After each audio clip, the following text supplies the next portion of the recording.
Thank you. So yes, I'll go ahead and start. Welcome everyone. We are all so excited to have you here today and to be able to learn everything that Andrew has to share. Before we get started, I wanted to just go over a few ground rules, and then I'll also go over the history of NKA, and then we will start the class. So just a few ground rules. Participants can leave the class at any time. Everyone's microphones will be muted. If you have any questions, I will be monitoring the chat the whole time. And so if you scroll down to the bottom of your screen, you just move your cursor down there, you should see a little chat box pop up, and that is where you can answer any questions. And then also midway through the presentation, we'll also have an opportunity for you to ask questions as well. And along with this, please stick just to professional language and behavior only during this class. And a brief background on NKA is over 15 years ago, a group of dedicated volunteers came together to create a lifelong learning program in Pocatello in partnership with Idaho State University. And these volunteers looked at many different models and decided to create new knowledge adventures that had some key components of affordable access, volunteer instructors, and active engagement of the community and membership to provide diverse, high quality educational experiences and fun. And now here we are in 2020, and NKA Treasure Valley is offering online classes due to the COVID-19 pandemic. And this is very exciting. We are currently the only NKA group in Idaho offering these classes. So that's just a brief background and some ground rules. And I will go ahead and hand it over to Andrew. All right. Thanks, Bethany. I appreciate it. Appreciate everyone showing up. I don't know how familiar everyone is with Zoom or virtual classes in general, but I appreciate you coming here, whether you're familiar with it or not. I know a lot of people probably are getting a little burnout on these type of opportunities. At least that's been my experience. So yeah, I'm especially grateful for those of you that did attend. So today we're going to be talking about the mysteries of Social Security, and my subtitle here is a quick dive into Social Security income because it is very complicated. You could spend days upon days just going through the finer intricacies of Social Security. So what we're doing is we're covering basically the basics and maybe a little more, but really it's going to be limited to however much time we have. Now, this class is an hour and a half. Trust me, I don't want to keep you for the whole hour and a half. I know it's difficult to stare at a screen for that long. So we'll try and keep it succinct yet very informational. And you guys can't see my slide, right? We're good? Okay. All right, well, first I want to introduce myself. My name's Andrew Bingham. I always like to introduce myself in the context of my family. I have a wife and 3 young kids, and I also like to introduce myself in context with my family because this is the profile picture that the university took of me and put on their website, and it's super overexposed. And when we questioned the photographer during our photo shoot, she said, yeah, overexposed is a thing. Granted, she was also a University of Idaho student, but I feel like that's another way of saying like, yeah, we don't really like your faces that much, so we're just gonna overexpose it. So again, I always go back to a picture with my family. This is about as recent as it gets, at least one that had all our faces in it. We have a new baby. He was born right at the beginning of the pandemic, our little pandemic baby, and I promise he's much more photogenic than this. And I was thinking about this morning when I was, running through the presentation in my head, and I thought, you know what, this picture just doesn't do him justice. So I took a picture before I left home, literally this morning. So this is Gavin. He's our little pandemic baby, and he is just what we needed in the midst of all this craziness. He just very, very happy, free with his smiles. I really didn't have to do anything to coax it out of him. And this is actually right after he woke up to boot. I do not feel this way when I wake up, so he did not get it from me. So more about me. I actually have a bachelor's from University of, I'm getting ahead of myself. So I'm a financial management educator for University of Idaho. I got a degree from BYU Idaho in financial economics. I decided to pursue a master's, so went down south of the border into Utah and got a master's in finance from the University of Utah. It was during my graduate program, I realized I did not want to do large corporate finance, and I did not want to live in Utah. Me and my wife, that was something that we knew for sure. So we moved back home and we started looking for a job. I had maybe like a small startup business in mind. It was a little bit difficult coming by a job. Fortunately, I found this opportunity at University of Idaho Extension, interviewed for it. Through a series of events, I was actually hired 6 months later. Didn't get the job, and the person who did actually quit after a month or two, and then they came back to me, and things worked out because I really enjoy my job. I get to continue to learn about finance. I have a lot of creative liberty to dive into different areas, experiment with different ways to do things.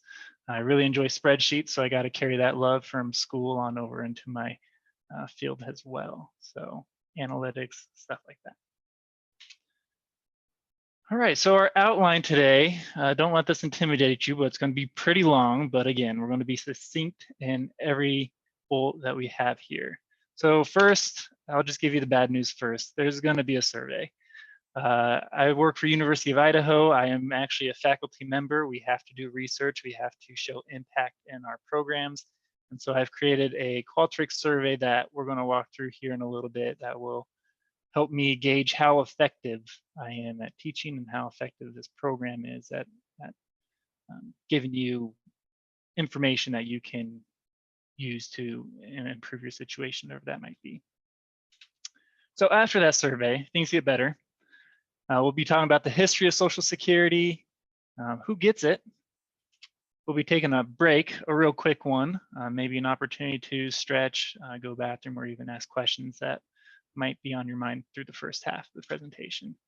We're going to be talking about withdrawal considerations, things that you need to consider before you withdraw from Social Security taxes, sentiments or future of Social Security, as well as sentiments of Social Security. So how do people feel about it and what's the actual reality of it? In fact, those two bullets should probably be flipped around. And then I just have a slide for little extra interesting tidbits about Social Security. But like I said, survey. I am going to paste a link into the chat box. Now, if you're not familiar with, I'm gonna stop sharing for a second.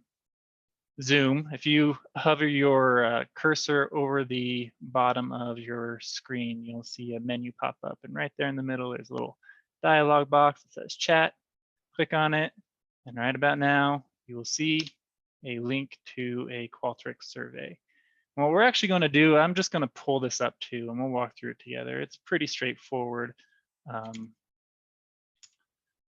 but for the sake of time and clarity, we'll attempt to do it that way. So open up the chat box and click on that link, and it'll take you to this page right here. And so it asks you the first question, are you currently retired? If you are, then it will just skip you down towards the end of the survey because you've already made your decision to withdraw from Social Security. And once you make those decisions, there's really no going back. So for, again, the sake of clarity, I'm just going to say no. And then we're going to just gather some data. And so my plan as a researcher is just take this data to see, based on the decisions and the answers that you make here, if your Social Security income is going to change one way or the other based on what you learned in this program. So what year you're born, I mean, pretty easy. I'm not gonna, well, sure, I'll answer in the context of myself, why not? All right, and then just next, how many years have you worked at least part-time? Again, answering in my own context. So if you don't have an exact number, that's fine. Just estimate. It doesn't have to be consecutive. It could be intermittent, just a total number of years that you've worked at least part-time, 20 or more, right? I guess even less than that might qualify, but I won't make you overthink it too much. What year did you start working? And answering in my own.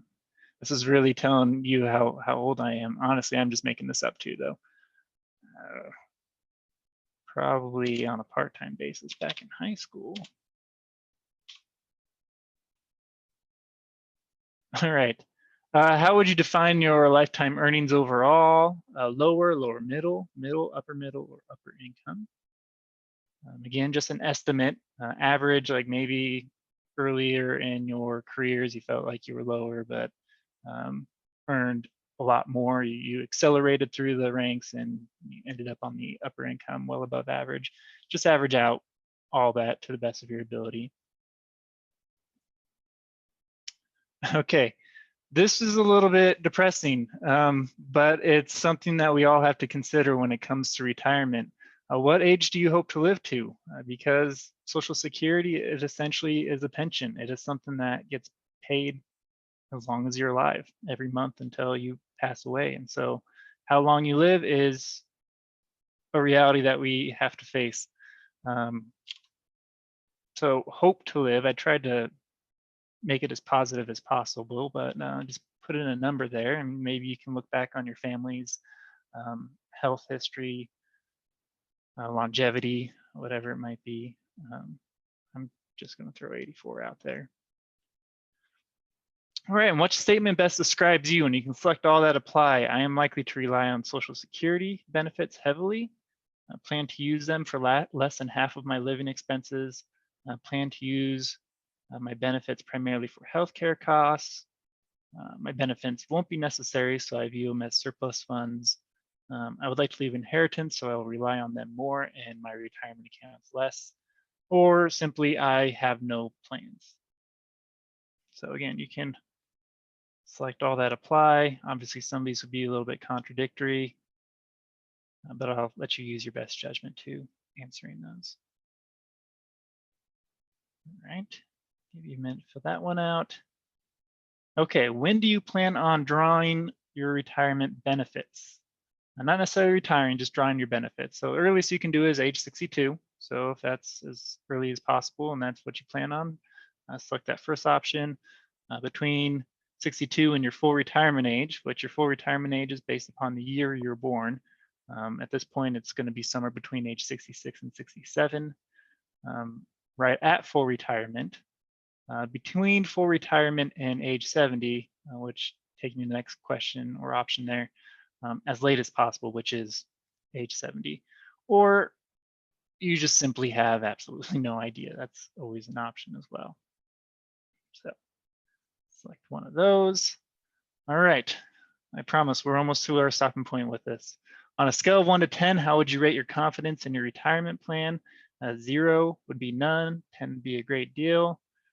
I have a long ways before I retire, so I'm going to say a lot can change between now and then and put it somewhere around a low 7. Again, I'm answering in my own context. All right, and then simply, what do you hope to get out of today's class? Why are you here? Could be multiple things. If it is multiple things that you want to get out of this class, just separate your ideas with a comma or enter. Now I'm not really getting that specific something. I want to get something out of it. Okay. So, Andrew, we're seeing your Zoom screen, I think. You're seeing my Zoom screen? It just, yes. Oh no, I just went through all of that and I know. I'm sorry. I shared the wrong screen. What I did is I pulled the survey off of that window. Okay. Oh, great. Well, I think that I'm hoping that everybody could get to the survey as you were going through it, so it might be okay. Yeah, well, it's going to have to do because apparently it won't let me go back and I'm not going to put all of you through that again. But hopefully you were following along, and what I was saying was close enough that it was easy enough to follow. So at least it gets you to this page. So we're all together here. there's going to be 3 to 4 follow-up questions after the presentation, ones that are previously asked, just to see if your confidence or plans have changed. So keep this window open. And what you will do is go back to the Zoom screen, where I will resume my presentation right here. Okay. And we're back to the PowerPoint, right? We're seeing that? Thumbs up? Yes, we see Okay. it. Uh-huh. Perfect. Okay. Again, thank you for filling out that survey. I appreciate it a great deal. I know it's never fun. So let's dive into the meat of it. History of Social Security. So the setting is Depression era United States. President, FDR. So they're creating all these New Deal initiatives, right? And so they have this idea for Social Security, a social system for all US citizens to withdraw from and have retirement benefits. But back then it was actually very controversial, even then. In fact, so controversial that the Supreme Court struck it down, or at least a similar law like it. But FDR was not to take no for an answer. So what did he do? He drastically changed the Supreme Court system. I believe he added 2 more Supreme Court justices. And when he added those 2, obviously he got to select those 2, and things run similar back then as they do today. I mean, they tend to choose the judges that align with their own ideologies the best. So if you put 2 judges in who were in favor of it, and they passed it. So many Democrats back then wanted to exclude the wealthy from Social Security, but FDR did not. And that's actually what ended up happening. Everyone was included in it, including the wealthy. And on August 14th, 1935, it was signed into law. Of course, many changes have taken place since then, but for the most part, Social Security is alive and strong. And we'll talk about if that is a true statement or not here later, but it's around. But here's a quote. I really like this. This is why he wanted to include it, or include the wealthy. Sorry, my screen just went blank. Okay, we're back. All right, he says, we put those payroll contributions there so we have to give the contributors a legal, moral, and political right to collect their pensions and their unemployment benefits. With those taxes in there, no damn politician can ever scrap my Social Security program. So why did he want to include the wealthy? Because nobody, so that nobody would want to do away with Social Security. So did his plan work? So I always like to pull the audience on this one. So go ahead and pull up your chat box and get ready to answer this question. Did his plan work? Well, who wants to see Social Security abolished? So of those in this group, who wants to see Social Security done away with?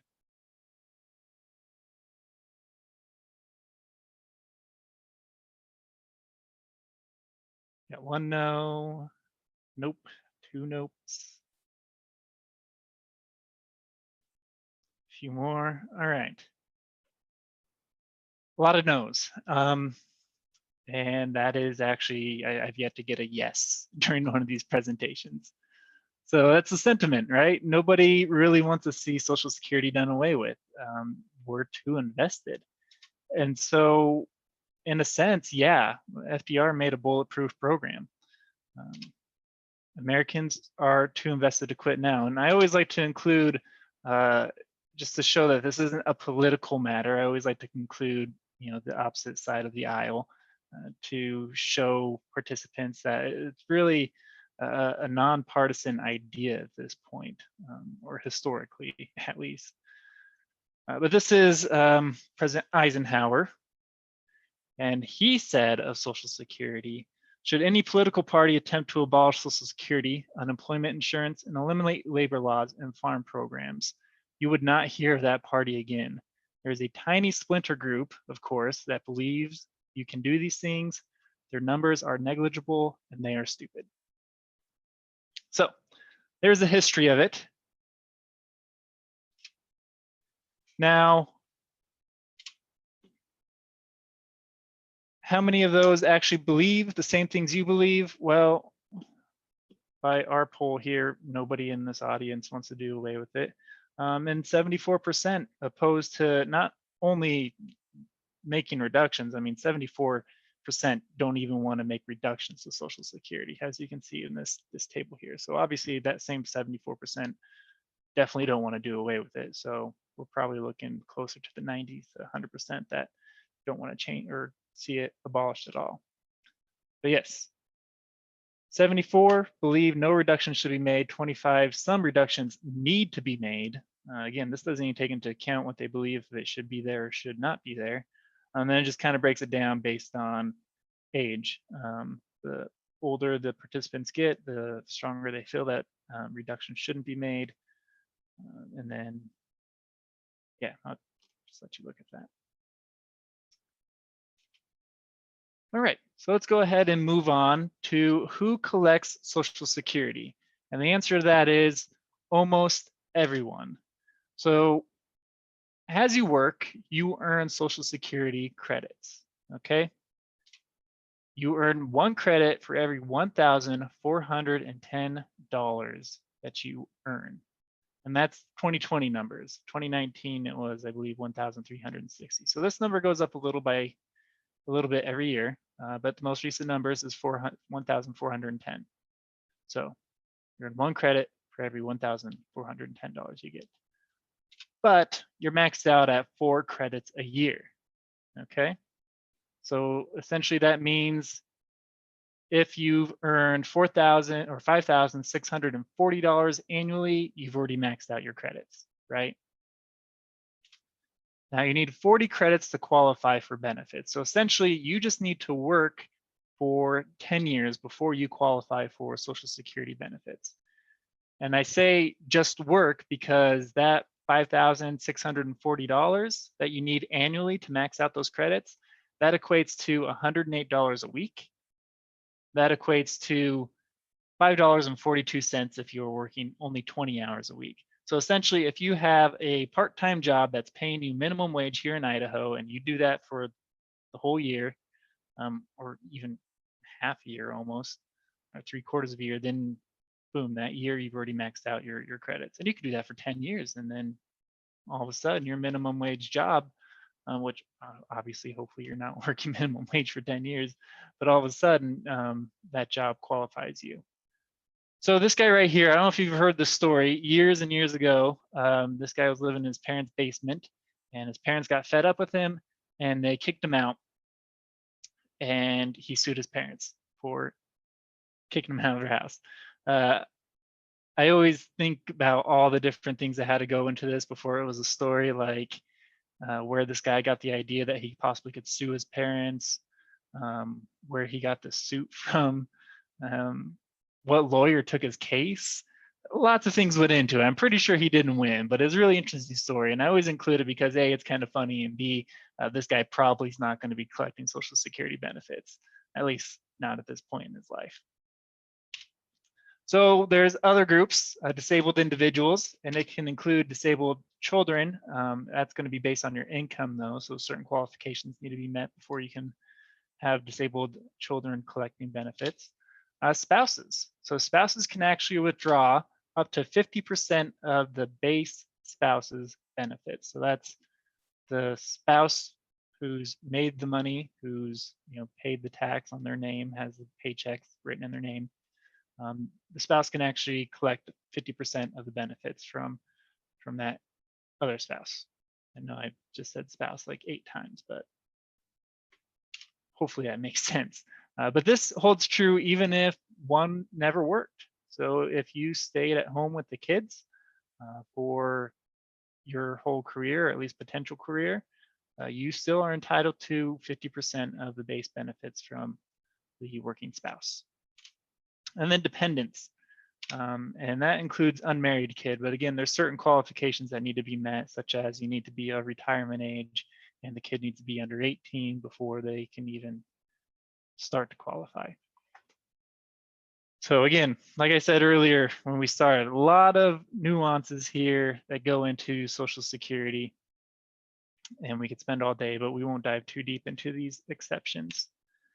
But something I did add to the presentation is not everyone qualifies for Social Security. There's a few groups out there that don't. Agriculture operations. Now, I don't want to say that they don't qualify, because they can, and oftentimes they do, but oftentimes they don't. Why don't they? Because they just deduct their finances until there's no taxable income, right? So they deduct, depreciation for their equipment, operating costs, all the way down until there's no taxable income. And if they have no taxable income, then they're paying no Social Security tax, right? So they don't qualify. This actually came to my attention when I was given an abbreviated presentation of this same PowerPoint to a group of farmers. It was for a farming succession class. And about 2 slides in, they pretty much said, yeah, but this doesn't really matter because we don't pay taxes. And it caught me way off guard. So I actually looked into it more. There is something called the optional method, but again, won't get into the finer details there, just to put it out there. There's a ton that goes into Social Security. And I also wanted to point out this picture. This actually comes from University of Idaho archives. So this is not a stock photo. This is actually somewhere in Idaho in the 40s. Employees of the railroad. I don't know how railroad employees swung this, or rather how they've managed to keep it going as long as they have, but railroad employees are actually sponsored by the Retirement Railroad Board, which is actually a federal agency. That's not like a standalone Union Pacific type of union. That's a federal agency. I see a comment. Anyone else losing sound and connection? Before I proceed, I want to confirm if that is the case or not. Can I get some responses in the chat box to see if there's something on my end that I need to fix? Is anyone else having audio issues? Andrew, on my end, you're fine. Okay. Yeah, I'm not sure about everyone else. Mm. Sheena's good. Okay. If you're having audio issues, again, speaking from personal experience, since my job for the last 6 months has been primarily through Zoom, you might try and get closer to your Wi-Fi router. In my own home, if I'm working, opposite side of the house, I get kicked out of Zoom all the time, and it gets really spotty for me. So you might just go try and sit next to your router, wherever that might be. All right. There are certain state employees who don't qualify for Social Security because their state decided not to enlist in it back in the day. When I say back in the day, I think in the early 90s, there was an opportunity to jump on board, and they did not. So those states are Alaska, Colorado, Louisiana, Maine, Massachusetts, Nevada, and Ohio. So employees, public employees in those states, don't pay a Social Security tax. Rather, they pay into their state's pension, which leads to reason that that pension is going to be higher than average. Here in Idaho, public employees still have, per se, they have a pension, but they also have Social Security as well. There's also something called the windfall elimination provision, and it's just a way that Social Security accounts for those who have paid into a state pension that didn't require them to pay into Social Security. Again, lots of nuances in Social Security. But if you've worked for a public employee in one of those states, or this actually qualifies, it's actually same case for federal employees, I believe, before 1983. So if you're a federal employee before 1983, then you weren't paying into Social Security anytime before then as well.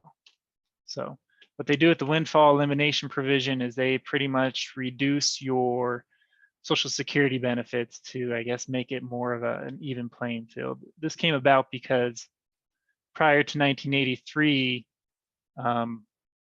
state employees and federal employees were paying into a pension, but not Social Security.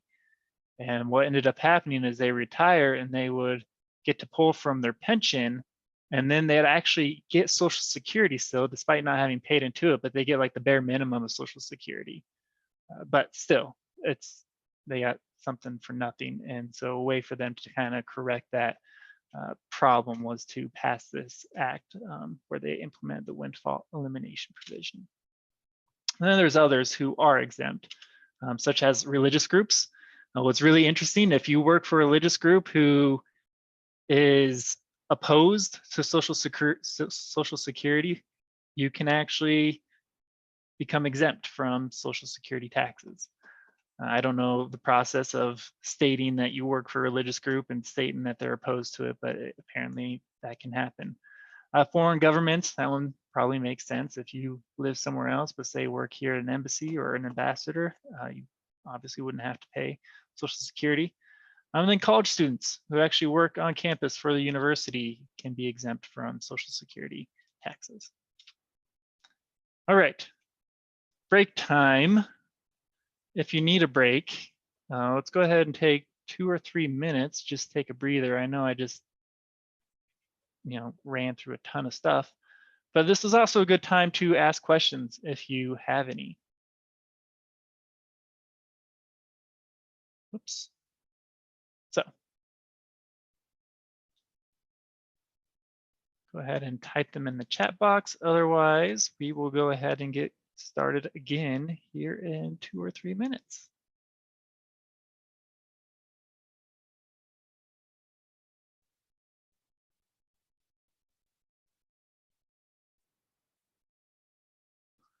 So how long have they been doing virtual NKAs? Bethany and Sheena? This is the first semester. First semester, but how deep into the semester are we? Sheena, we're about, I would say over, what would you say? Let's see. Yeah, we're about 2/3 of the way in. Mm-hmm. Oh, wow.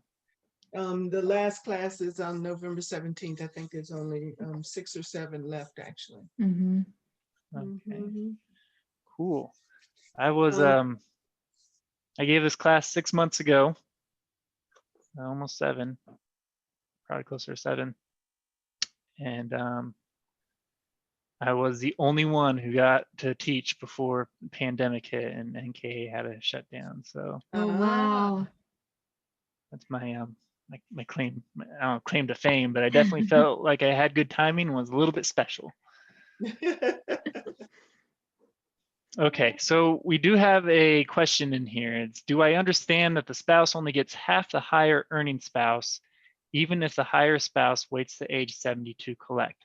So yes, I believe the answer is yes, and I'll go ahead and clarify here.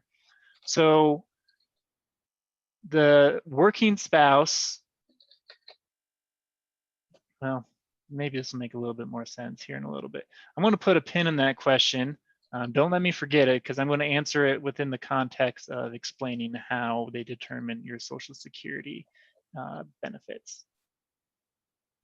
And it looks like there's a second question here on benefits as well. So, all right, well, I think that's been a few minutes, and it's good that we have at least one specific question that once answered, and I will make sure that we do not forget that. So let's go ahead and continue on.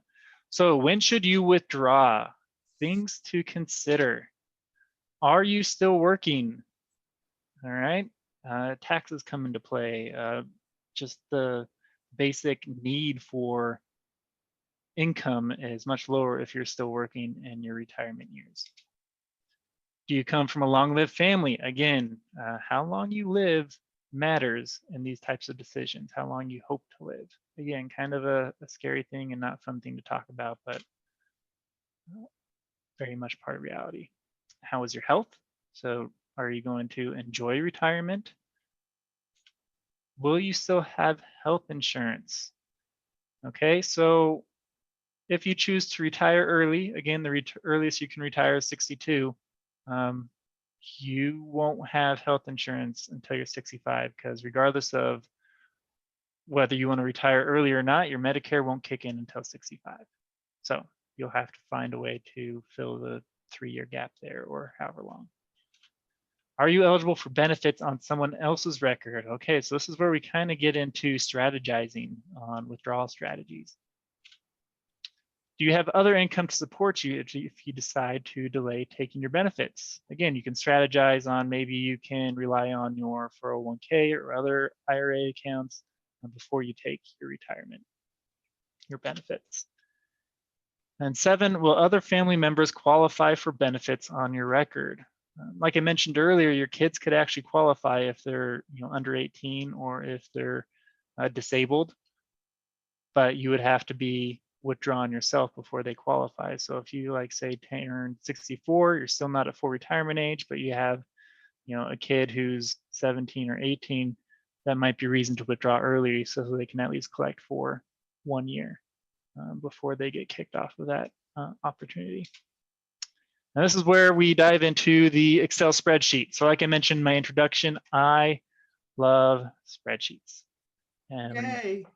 so much so, I actually dove deep into the SSA website, found all the information that I could, and I created a spreadsheet that will calculate your Social Security benefits based upon all the factors that go into it. So Social Security is actually based upon the 35 highest the highest earning years of your career. So 35 highest. Now again, you only need 40 credits, so 10 years of work history at the bare minimum to qualify. So how much you make and what it takes to qualify, there's a big gap between the two, right? So 35 years is what they base it upon. So if you work 30 years, then they just put in a 0 for the other 5 years and take an average of that. Down here in the formula tab, you don't ever have to mess with this. And again, the nice part about Zoom presentations is I was able to give this to you ahead of time and you can follow along if you want or not, but I'll show you in a nutshell how it works. This tab here, you don't have to touch. This is actually just how the computations run behind the screen. As you can see, you base your income and it pulls it into these rows here. There's actually a maximum earning every year and it changes. It's based on an index, but there is a maximum earning that you can contribute towards your Social Security benefits, right? And once you cap out, you cap out. There's what actually goes into it. Again, we go to the end here. For my example. So for here, the max in 2020 is 132,900 is the most I can't say contribute. Once you earn more than 132,900, how do I explain this? That's the max income that can be taxed. Now, will they tax above that? Sure, but will anything that's taxed above that go into your benefits and contribute towards your retirement? No, they won't. So 132, basically 133,000. Now, what actually goes into that isn't necessarily going to be 133,000 for many of us, if not most of us. It's going to be something below that. What's also interesting is they will index your income earnings. So if we go back to in this example, I only started 1990 for some reason, but they will multiply your earnings by this factor. And that index is essentially there to bring up to date to real money value terms, because obviously in 1990, money was not worth as much as it is now. Actually, it's worth more than it is today because of inflation. But yes, it brings it up to today's real dollar value. That's what that index does. And then they do some more complicated calculations. We won't go into all of it right now, but the 35 years of earnings probably something that's important to know, and the indexing factor. And then they break it down in different categories, spit out a number. There's actually cost of living adjustments every year that goes into it. So once you retire, it's not just a fixed number. It actually increases based upon whatever they deem the cost of living adjustment should be. So spits it out, and what that gives you is your full retirement benefit. So as I mentioned, your full retirement age is based upon the year in which you were born. If you're born in 1954, yes, then your full retirement age is 66. If you're born 1955, it's actually 66 in 2 months, and it actually increases every year by 2 increments up until 1960, at which point it hits age 67, and that's where it's currently locked at for everyone born after 1960. So if you're born after 1960, your full retirement age is 67. So going back to this spreadsheet model, the factors that are very important in determining your Social Security benefits is how much money you've contributed towards Social Security and when you choose to retire. So in this model, you essentially just choose what year did you start, 1990, 1985. Let's go ahead and drop it to, well, yeah, 1935. That'll give us 35 years of earning history, right? Let's say we start at an income of 34,000, not 3,400, 34,000. And so you have two different things that you can do here. You can just say that on an annual basis, you averaged a 2% increase, right? And then if you had like leaps in your pay, you can actually go down to this column right and just increase how much your raise was. So let's say you got a pay raise, a significant pay raise, 5 years into your job that equated to $2,000. And so what that does is it takes the 2,000 and adds it to the 1991 annual income. And you can do that a couple times. In this model, the tannish yellowish cells are the only cells that you need to input any information into. Okay, so it takes all the information in that middle column, it puts it into the formulas that I showed you on the other tab, and then it spits it out into this box right here.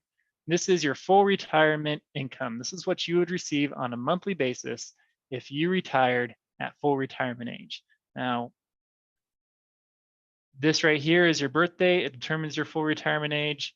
My dad's birthday is actually on the 4th. He was born in 54, but just to show you how this works, I'm going to say 56. So like I said, if you're born 54, your retirement age is 66, and then it increases by 2-month increments after that until 1960. So if he was born 56, then his full age would be 66 in 4 months. And he chose his retirement date to be, let's say, 2020, right? So on September 4th, 2020, he is 64, which means he is 2 years and 4 months shy of his full retirement age. If you retire early, and by early, that means any time before your retirement age, you will be penalized. You will actually get less than your full retirement benefits. It decreases about almost 0.5% for every month that you choose to retire, every year that you choose to retire early. So in this case, 2 years and 4 months equates to nearly a 16% decrease to the full benefit. So he would go from 2,552 multiplied by 84% means that he's actually only going to get $2,154 per month. And then what this does is it just shows you, accumulates how much does that equate to, and I'll show you why I did that here in a little bit. The cool thing about this is that it lets you compare two different ideas. So maybe this person retires a little bit early, and maybe this person over here retires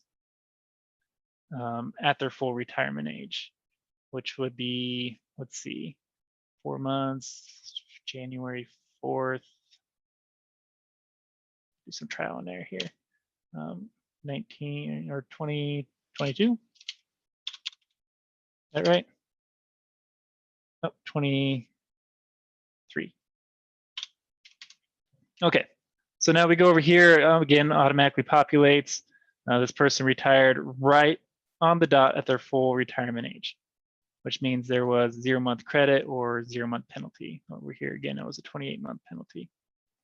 So that means they got the full 2,551 every month in retirement.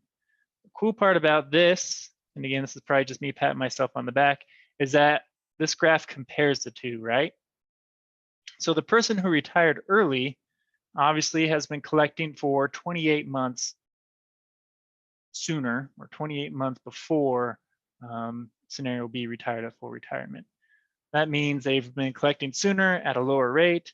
So that would be scenario A, this black line, and it's right there. Scenario B is this yellow line. So you can see that this person's retiring at 66 in 4 months, and it takes them about 12, right here, about 79 is where scenario B catches up to scenario A. So somewhere around age 79, scenario B catches up, and then of course at that point just passes the other scenario. So this is particularly useful, I think, because it kind of helps you take all those considerations into consideration that we just talked about. So for instance, knowing that you catch up at age 79, you might think, well, how much longer am I going to live beyond age 79? Or what's my health going to be at age 79? Is that extra money going to really benefit me as much as early money is going to benefit me? Something to consider and something that you can toy around with. Now, going back to the question of the spousal benefits. So if you stayed into this until you're 70, and I'm going to reduce this back down to 1954 because the math's easier that way. So yeah, staying until 70 would mean staying until 2024. Okay, so that's the difference between just 100% benefit and 132% benefit, right? So a lot higher, significantly higher. Granted, you're again withdrawn 4 years late. And it might be worth it if like your spouse got, half of this 3,300, right? Except your spouse won't get half of that 3,300. The way Social Security works, the best your spouse can get is half of your full retirement benefits. That is the best they can do. So really, there's no added benefit to your spouse if you stay in until you're 70, and vice versa. However, there is a downside to retiring early for you and your spouse. So I actually have somewhere, and I have a ton of screens pulled up. Let's see, here we go. I'm gonna go ahead and screen share this. And let me know if it makes sense and I'm seeing the right one. There, you guys see that? Thumbs up? Okay, so this is coming straight from the Social Security Administration website.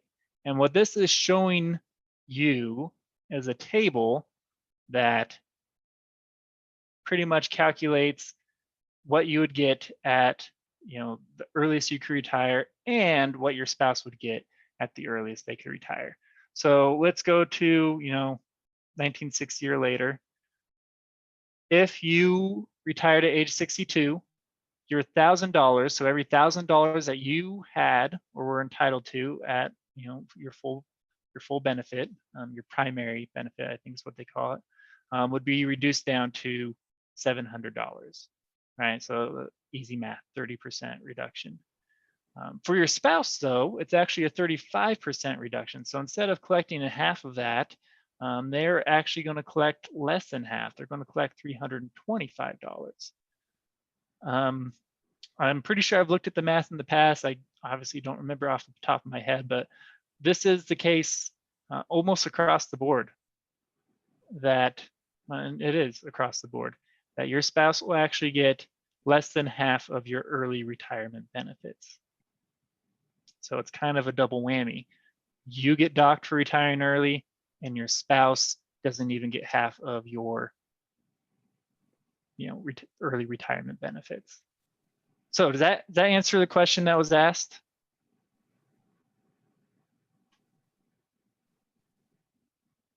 Yes, no? Oh, there's a question from Sheena. When you say retire, you actually mean start taking Social Security benefits. Yes, and thank you for that clarification, Sheena. I shouldn't use those words interchangeably, withdrawing and retirement. I definitely got in trouble for that during the farming class because farmers never retire. But yes, I do use those interchangeably. When I say retire, I mean start withdrawing.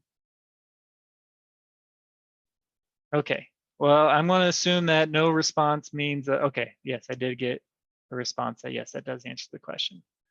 All right, and again, if you have any questions in regards to this, please let me know. Any questions on how to use the spreadsheet, please let me know that as well.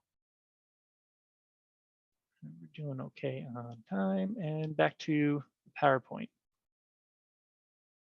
Okay, and really that's the meatiest part of the whole presentation. Obviously, it's my favorite part too, because that's what it all comes down to. Those type of decisions and strategies that we make. All right, so let's go ahead and continue. Is Social Security income taxed? Well, is there anything that isn't? So if you have income while withdrawing benefits, you will be penalized.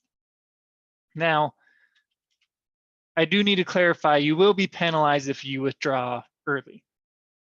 So you will actually be, your benefits will be reduced $1 for every $2 of income over 17,640, again, prior to full retirement age. And then after that point, $1 reduced for every $3 of income over 46 or essentially 47,000 prior to retirement age. So essentially,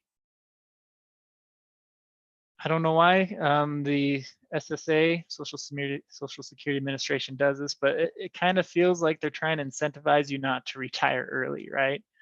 From, obviously reducing your benefits, but reducing your spouse's benefits by disproportionately more, as well as taxing you more if you retire early. Okay. And then I'm sorry to interrupt. It looks like there's a question in the chat too about okay. what you were just talking about from Caroline. Okay, if you take yours early, can you switch to half of your husband's at his full? Yes, actually you can. And again, that's where strategy comes into play. So the great thing about finance, and you're going to get me nerding out here, is that there is a right answer, right? There is an optimal answer. And through some strategery and probably spreadsheets, which I'm sure everyone's probably just rolling their eyes and groaning when they hear that. But to me, I'm like, yeah, that's great, that's awesome.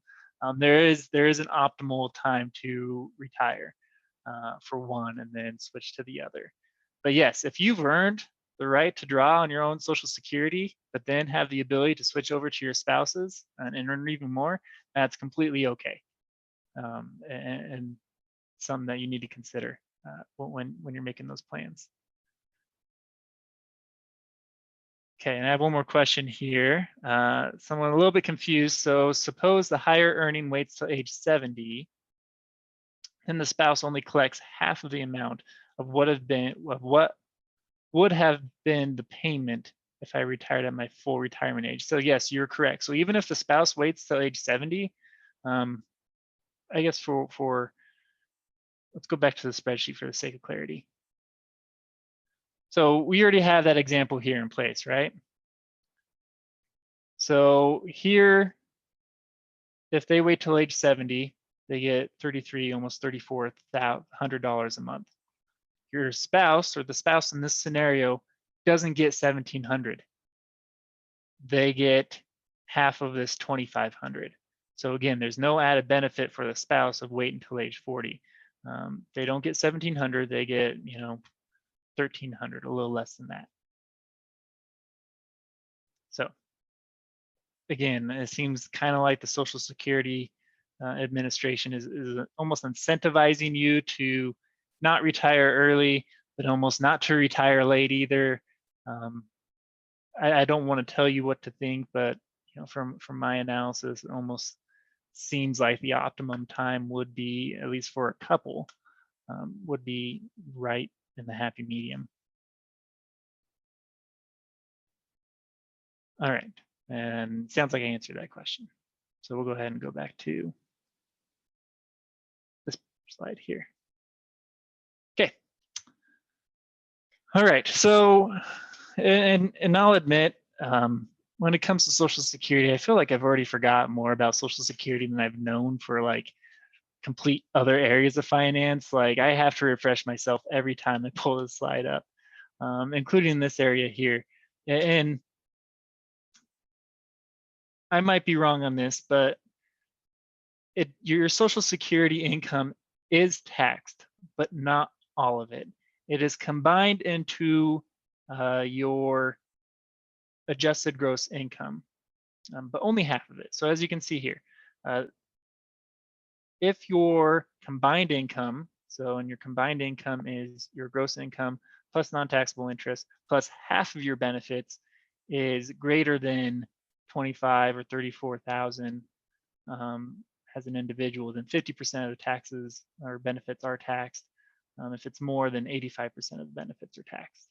And not like the whole benefit is taxed and taken away, just 85% is taxed at whatever your income tax rate is for your earning bracket. All right, and again, I don't want to keep you guys here longer than I need to, so I apologize. It seems like I'm going fast, but I know with Zoom, attention spans are not always as long as they would be, say, in person. So, what is the future of Social Security? I want to know what the group's thoughts are. What do you think is the future of Social Security? Is it healthy? Will it be there for you? Will it not be there? Will it be there in a limited fashion? Look different? What do you think? And go ahead and enter your thoughts into the chat box.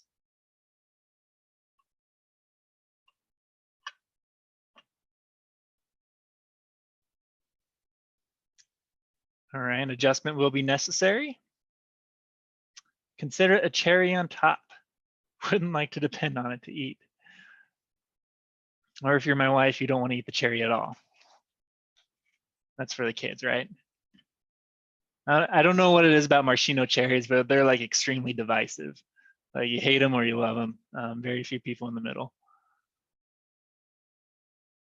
I think it's stable, but will probably be revised at some point. All right. So yeah, I think everyone's pretty well adjusted and living in reality. So go back to here. So about 4 in 10 Americans believe Social Security won't have enough money to provide them their benefits. So 40%. And here's kind of a breakdown. Another silver lining about Zoom is usually when I have this in person, like the little square is just not nearly big enough for the whole group to see. But since it's right there on your screen, you can actually see more detail than past classes. But as you can see, about 4 in 10 say it won't be there by the time they retire. 40% of all adults believe there's going to be reduced level. 40% believe there's going to be no benefits, and then 16 actually believe they're going to be at the current level. So it feels like our group here falls almost exclusively into that middle category of reduced levels, right? And again, it breaks it down on age. The younger adults actually align almost exactly with all adults. My demographic, 30 to 49, we're apparently more pessimistic and cynical. 52% believe it's not going to be there. And then those who are approaching retirement, again, seem to be more rooted in reality, with nearly half of them believing that it's going to be there in some reduced level. This has come from Pew Research. That's a few years ago. So I believe, this is another survey. Again, this has come from Gallup. And you might have to squint to look here a little bit closer. But basically, it's showing by year what percentage of people are relying on this as a major, minor, or not a source. So again, fortunately in 2018, over half were relying on it as a minor source. Kind of scary that 30% are relying on it as a major source, and then 14 not a source at all. And hopefully those 14 are not relying on it at all because they don't have to, not because they're highly skeptical and pessimistic. So that's what people think. Here's what Social Security Administration thinks. So they have a document titled the 2014 Annual Report of the Board of Trustees of the Federal Old Age and Survivors Insurance and Federal Disability Insurance Trust Funds. That's the title of this publication they put out in 2014. the title, right? So you can imagine anything that has a title like that must be a really thrilling read.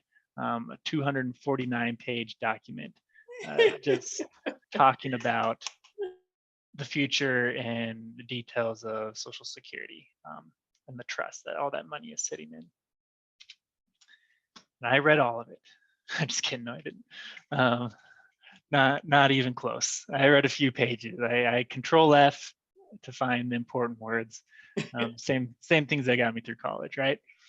So in this document, they have said the projected theoretical combined OASI, which stands for Old Age and Survivor Insurance, and DI, Disability Insurance, trust fund asset reserves increased through 2019, begin to decline in 2020, and become depleted and unable to pay scheduled benefits in full on a timely basis in 2033. At the time of reserve depletion, continuing income to the combined trust funds would be sufficient to pay 77% of scheduled benefits. So essentially, up until about last year, they're actually still putting in more money than they're taking out. Up until this, and then starting this year, they're now paying out more money than they're bringing in. And obviously that's not sustainable, and it's gonna come to a peak. I guess it's gonna become an issue in 2033. And so they also, in that same document, go ahead and recommend how they could avoid such problems and remain solvent through their 75-year projection period. So they recommend an immediate and permanent payroll tax rate increase of 28%, as well as reducing the scheduled benefits by 17.4%. And that's how they plan to remain solvent. Now, to their benefit, the Social Security tax hasn't increased since 1990.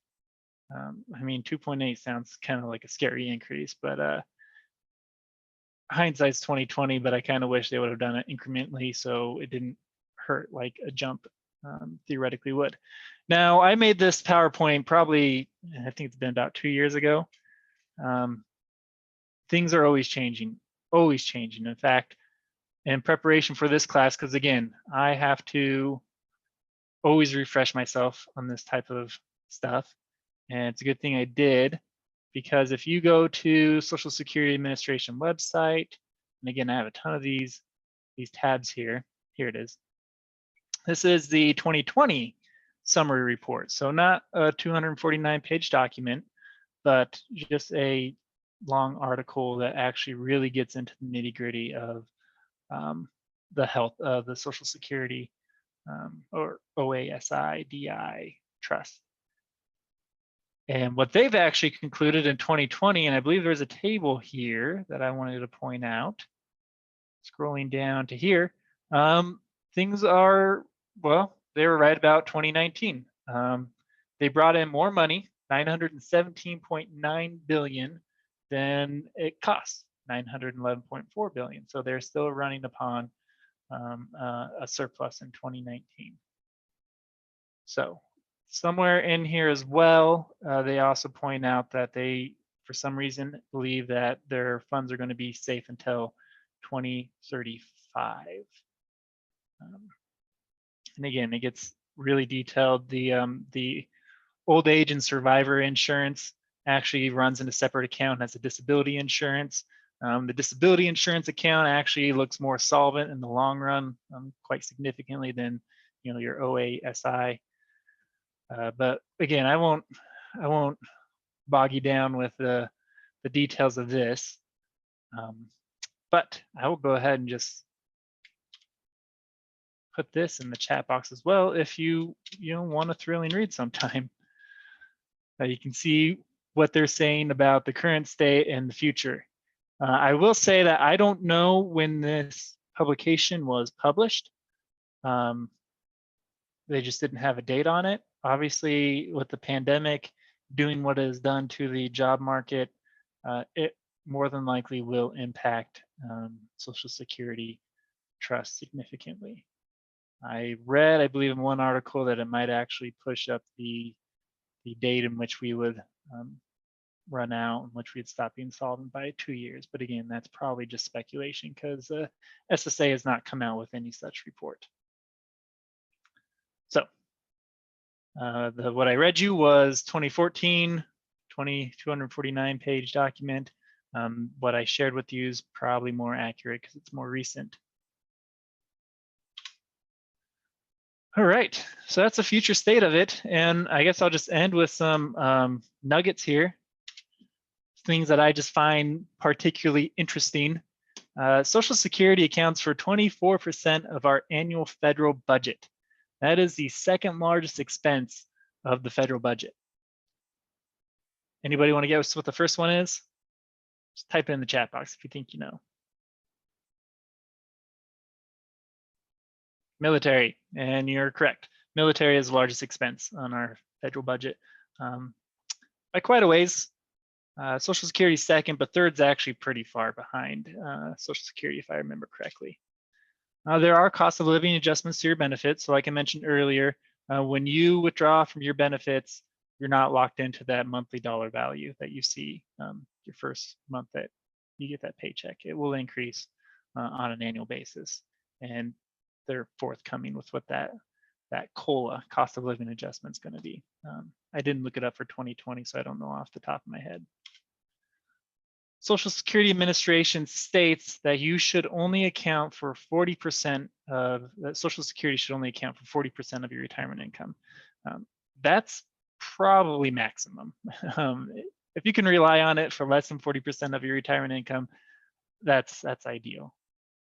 So that means the other 60% need to come from a pension, other retirement account or something. So again, this is about 2 years ago, but back then, just 2 years ago, the average monthly Social Security benefit was $1,461. So if you're trying to plan ahead, you don't want to deal with my spreadsheet, then you can just write that number down and then just kind of estimate on whether you're above or below average income, if it's going to be higher or lower than that. So again, I believe I mentioned this earlier, but if you don't withdraw at 65, still file for Medicare. I don't know a ton about Medicare. I do know that it's not free. Medicare is actually taken out of your Social Security check. And I also know that if you don't file for Medicare at age 65, then you're in for a world of hurt. I don't know what kind of hurt. I just know you will have issues. So always keep that at the forefront of your mind, regardless of what your strategy is. You can actually suspend your benefits and go back to work. Typically, I want to say that it has to be suspended within, well, okay, now I'm getting a little confused. So you can actually, so if you choose to retire and then change your mind within 12 months of drawing your Social Security benefits, you can actually reverse the decision. You can pay back all the money that you receive from Social Security, go back to as if you were never retiring, and then continue to work and then withdraw at an earlier date. I think that's what I was trying to get at with that point. And then if you're born before January 1954, there's actually some pretty interesting strategies that you can implement to really maximize you and your spouse's Social Security benefits. I believe the strategy had to do with one spouse or both spouses, because you can't withdraw from your spouse's Social Security benefits until they start withdrawing themselves, right? And so what was happening is the working spouse would withdraw, and then they would immediately put that benefit on hold, right? And then the non-working spouse would just collect half the benefit, right? Meanwhile, the other spouse is waiting, turns 70, and then takes it off hold, starts withdrawing at age 70, benefits, so 132. Meanwhile, for the entire 4 to 3 years, the spouse had been collecting on half of it that whole time. Social Security caught wind of that and put an end to it. However, those born before January 1954 were grandfathered into that plan. And I think this is probably a good time just to say that in general, that's how Social Security Administration works. Like if there's going to be changes to it, it's going to be gradual, because people do rely on Social Security benefits for a lot of their retirement, right? So they don't want to really put those people out on the street or drastically change their lifestyle. So what they tend to do is just let attrition take effect, I guess. So they will kind of phase into different plans to change the way that they do things. So I'm sure if things change drastically, but you're already retired, it's highly likely that your retirement benefits wouldn't change significantly, at least not immediately. But with that, that's all I have. Are there any questions before we turn back to our survey and answer the remaining question, the rest of the survey?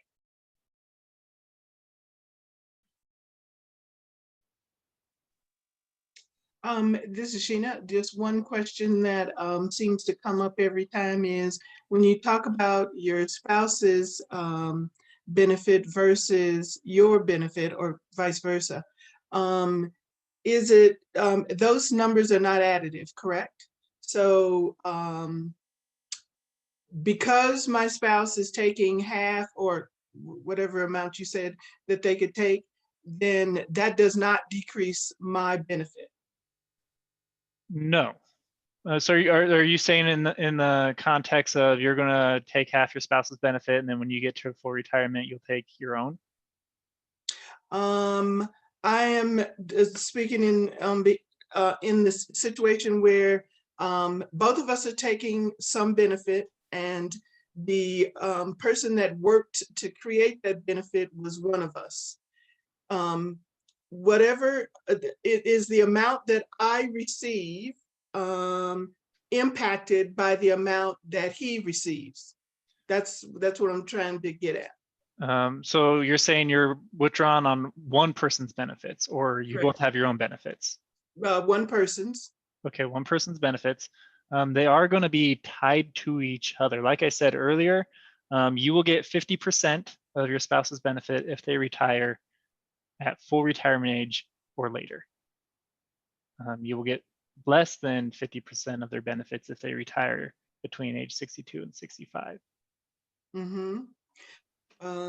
That's not exactly my question. Okay, so let's say, okay, so I think maybe one of the rest of you can ask this question a little more succinctly. So, okay, we'll keep working at it. So, okay, you're withdrawing on one benefit, but you have two benefits that you can draw from. Is that what you're asking? No, I think what I'm trying to say is, it seems to me to be confusing to say that the benefit that one person takes is connected to the benefit that the other person takes, because depending on okay, what if the two of us aren't working together? So I, lived with, married to some guy for 30 years or something. He worked at Idaho Power. And so the amount of money that I can get as a benefit is X. I don't believe that what he decides to do has anything to do with whether I take my benefit or not. That's what I'm trying to get at. Okay, so you're talking about divorced couples. Or separated, living separated, or divorce maybe, I suppose. Okay. But even if they're together, it doesn't seem to me like that, because otherwise people would just get divorced, so they could go ahead and get everything on this side and everything on this side, whether they're together or not. You know what I mean? Okay, gotcha. So no, in those circumstances, it's not additive, and it never will be. So Social Security will always give you the highest of either the half of one benefit or the full of your own. They'll never combine the two. So in case of separation or divorce, if you're married more than 10 years and divorce, you are still entitled to your ex-spouse's benefits, right? Okay. Now, if you're entitled to those benefits if half those benefits are greater than your own benefits. Right. Not in addition to your own benefits. Right. Got it. And you bring up another point, like obviously you're separated, you're not as in sync as you used to be, and so you might disagree on when he should withdraw and not really want to communicate with when he withdraws. And I believe if he goes beyond 2 years beyond his retirement, his full retirement age, and you are a full retirement age yourself, then you can withdraw before he even files for it. Okay. And I believe you can withdraw anytime after he or she withdraws too. Okay. Again, another one of those finer details of Social Yes. Security. Yes, it's confusing. Yeah. Yes. Okay. Any other questions? If there aren't, what I would appreciate if we could all do, go back to, hopefully you still have that screen up. And I'll make sure that we can all see it. This one right here, where we paused during our early evaluation, and now we can continue on that it's, now the presentation's over. So there's really just 3 questions now. See if you feel any differently after what we've covered today. So again, we're asking which statement describes you. If you feel the same way as you did before, just put the same check boxes as before.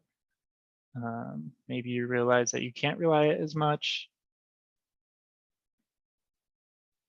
And then your next question is, when do you plan on drawing your benefits? So because of what you learned, did you change your idea about when you're going to withdraw? So it's as early as possible, somewhere between full and early full, between 70 and full.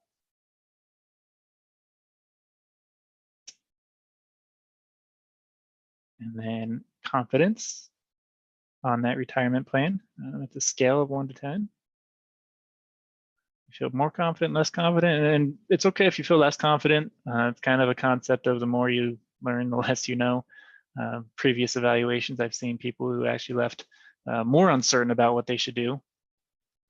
And with that, any feedback, ideas, ways to improve this would be helpful.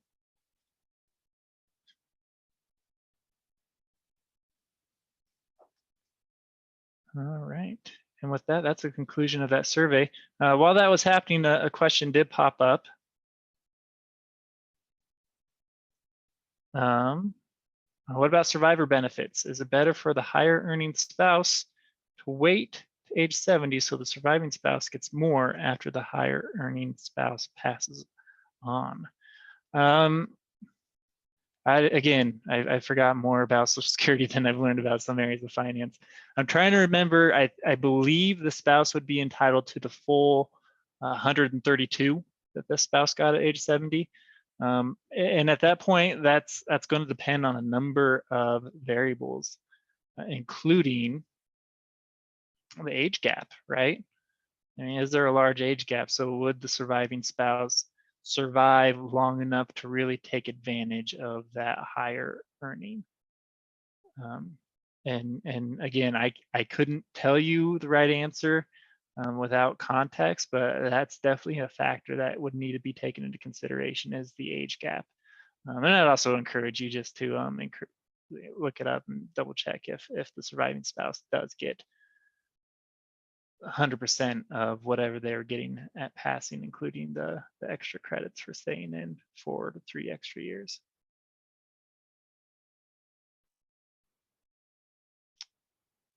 All right. Any other questions, guys?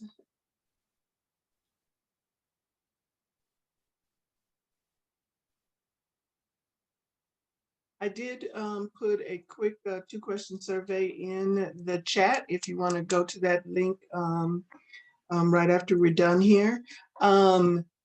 So now, unfortunately for Andrew, you have his email. So you, if you have any questions, you could always get in touch with him or me or Bethany, anybody, and we'll try to see if we can help you. The 2 things that he had given you was a set of his slides as well as that Excel spreadsheet. Sorry, Sheena, I don't think I provided the slides, but if you want them, I give them. What I handed out was a PDF of it's a 32-page document of how Social Security works. I found it to be a pretty good summary. I don't know if it's available on ssa.gov anymore. At least it's not as easy to find. Oh, okay. When I first found it. That's right. That's right. then So yes, a you spreadsheet. guys may have gotten it twice actually, because I think I sent it out again. But anyhow, if you have any other questions, now would be a good time to put those in the chat, or you could unmute and just ask them straight away if you like. I have to say, every time we talk about this, it seems like there's another little corner case that comes up, and Yeah. just makes you think again about that something's a little different there. And usually this, by the way, this class is recorded, and it will be out on YouTube probably by the end of today. And you can find it just by searching on NKA Idaho, because and that might be useful even if you attended, because oftentimes you think of something else, and you thought you remembered somebody saying something about it, and so it'll be good to have it there for your reference as well. Okay. Hello, can you hear me? Yes, we Yes. can. Hi, this is Diane Covington. Andrew, I had a couple questions. I'm sorry, I had a little technical difficulty earlier, and I could hear you, but I couldn't get my picture up there. No, you're fine. If I'm divorced, I was married way over 10 years, and I want to take my Social Security.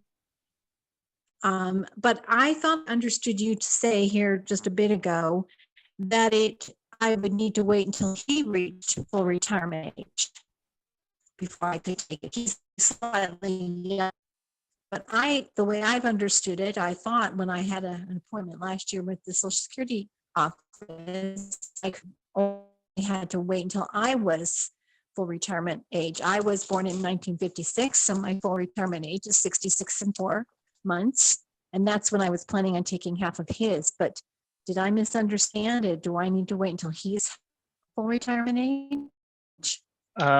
Good question. Let me double check again. I could be mistaken. There's a lot to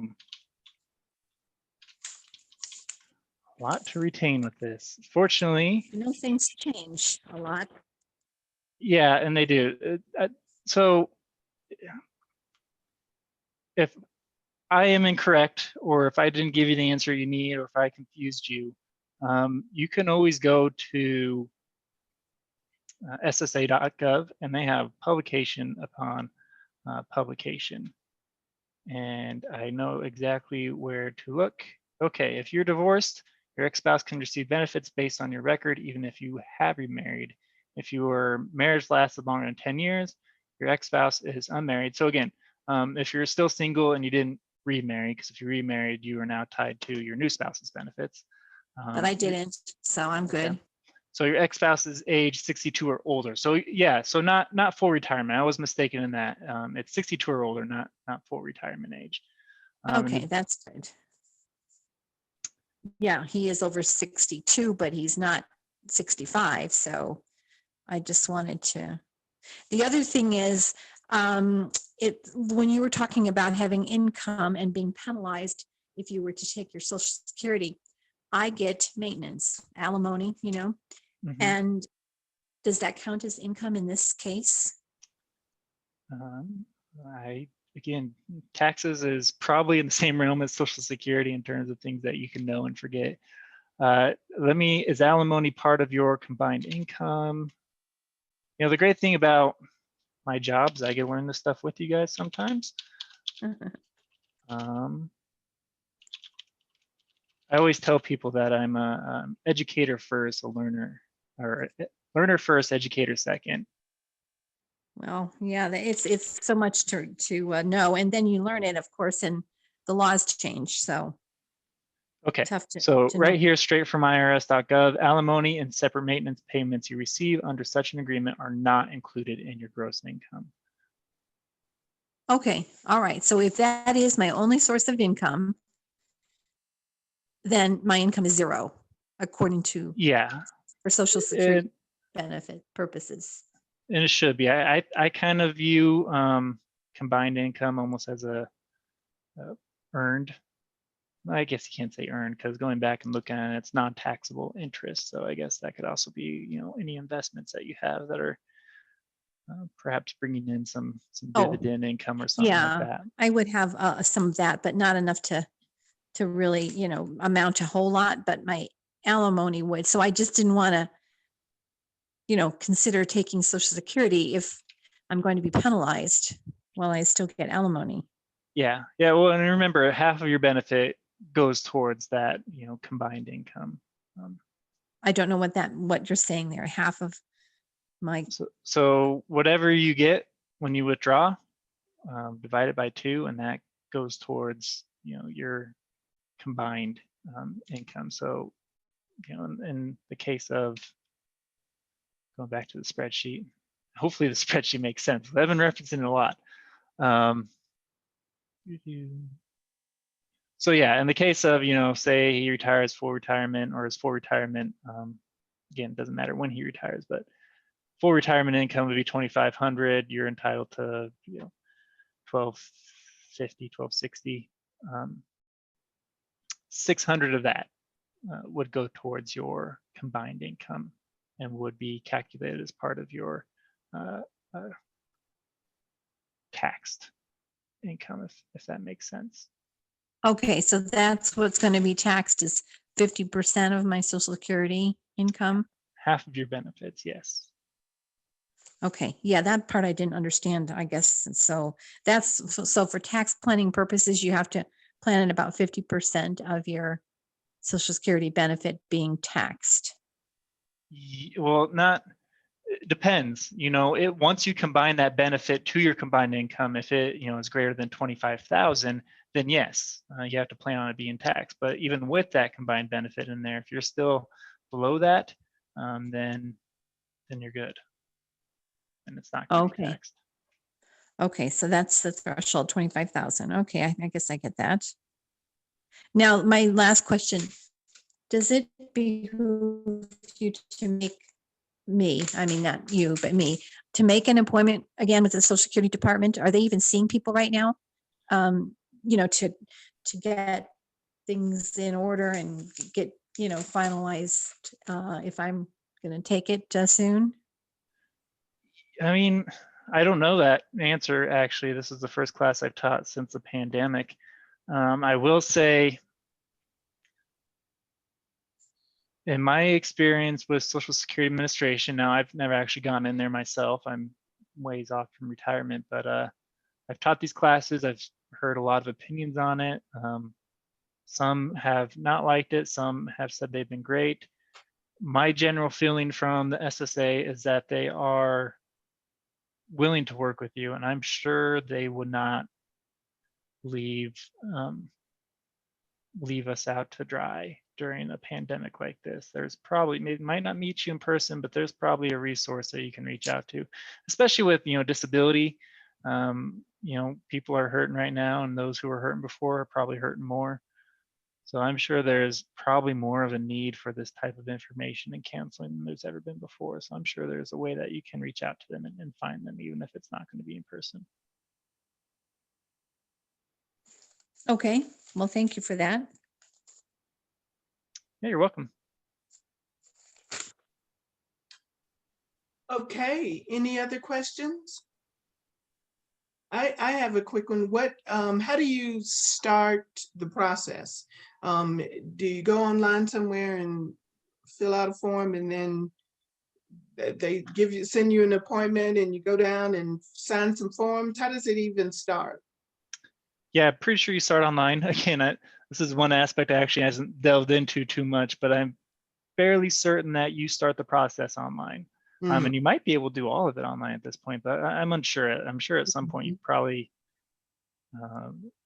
want to talk to somebody, if not need to talk to somebody. Okay. Yeah. Okay. All right. Any other questions? Diane, you had another one? Well, just an observation. It seems like it might be wise, if you have kind of a tricky situation, like I think mine might be, to see a tax person who specializes in, if there is such a thing, specializes in Social Security. I mean, because it is a big decision about when to take it. And there are tax implications. And, there's no magic ball here, but maybe I'm just thinking, maybe it's worthwhile spending the money and time to go see a tax consultant. What do you think about that, Andrew? I would recommend a CPA if that is what you choose to do. I always encourage people to have a healthy dose of skepticism when it comes to finance. And I say that because there's a lot of horror stories with some sketchy financial advisors, and being in the finance industry, having gone to school with a lot of people who went into financial advising, and also being in school with a lot of accountants or soon to be accountants, I know for a fact that the requirements to be a CPA are much more strict. CPA, in my personal opinion, is one of the highest, if not the highest designation that you can get in finance. I hate accounting, but I have a ton of respect for it, and I have more respect for those people who can get that familiar with debits, credits, balance, financial statements, and tax laws. And I trust them a lot more. Because that is their job. Oftentimes financial advisors might have an idea of what you should do in regards to taxes and Social Security. But if they can't tell you why they believe what they believe, and if they can't tell you the other side of the story, I would encourage you to find a second opinion.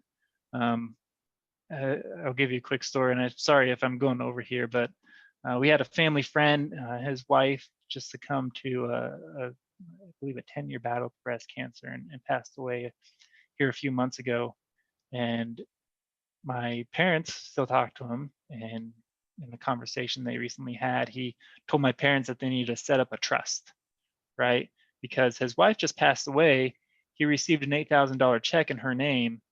He can't file it because she's not alive there to deposit it. And he even took it as far, I think, as the attorney general, and they essentially said, like, sorry, I don't think there's anything we can do to help.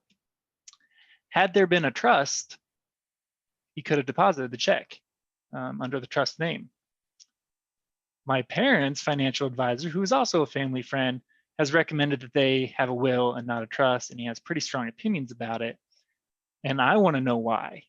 And my parents are even skeptical of why he feels so strongly about a will versus a trust. And I'm not sure if he can answer it. And they're not sure if he can answer it. And if he can't, then I would tell my parents, like, well, then talk to me, because at least I can research this stuff and tell you the pros and cons. And to a degree, I know a little bit, but sometimes I wonder if, and maybe I shouldn't say this, sometimes I think I know more than financial advisors. I'll say it. Sometimes they're salesmen, and that's it.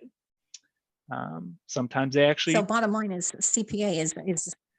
Yeah. Sorry, I'll get off my soapbox. But yeah, I trust CPAs a lot.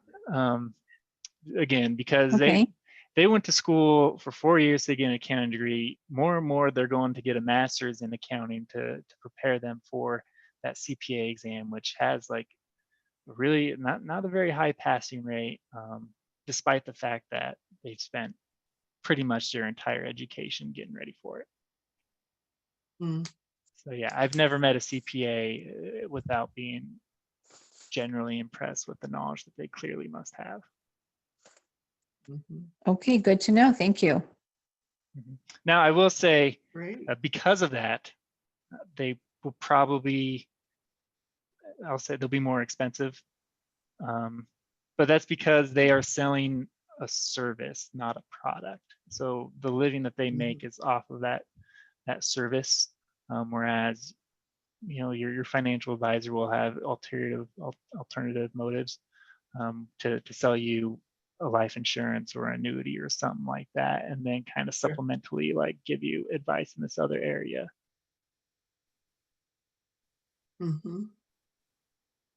Sure. Okay. If no other questions, then we'll go ahead and close it out here. Thank you so much, Andrew. Any questions that come back, we'll certainly try to get in touch with you and let you know that. We appreciate it and know it's very different than what we've normally done here, but hopefully between the talk here today and the recording, you'll get as much information as you need, and if not, you'll certainly have some references to go out and work through. So if no other questions, no other issues, then we'll go ahead and close out here. Thanks everybody for attending, and we will check with you in a bit. Right. Thanks Thank you. everybody. Thanks Andrew. Bye. Bye-bye.